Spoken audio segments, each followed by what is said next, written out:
तो प्यारा दोस्त ना जय राम जी की और महारानी देखो अभी इतनी जल्दी महारानी देखने की जरूरत नहीं है। तो प्यारा दोस्त ना बचपन से मतलब 6.5 साल को थो ने जैसे मारो सपनों थो कि एक अच्छी सुंदर ब्यूटीफुल लड़की का साथ फोटो खींचो, पर अभी तक तो है नहीं आई नहीं भटक तो रही और भगवान ने आज सुन ली।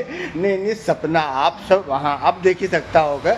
आप सब इनका वीडियो भी देखो, कपिल भैया का साथ भी इनको भी अलग से चैनल है। आज ये अपना श्री गणेश प्लाजा पे ने इनके देखिन इनका विचार जाने के मन गद गद हुई और कुछ कुछ होता है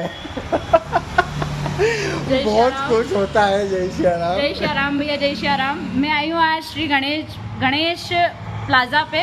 हूँ जैसे गणेश मार्ट कर रही थी, लेकिन गणेश प्लाजा है भैया, तो तुम भी आओ गणेश प्लाजा पे।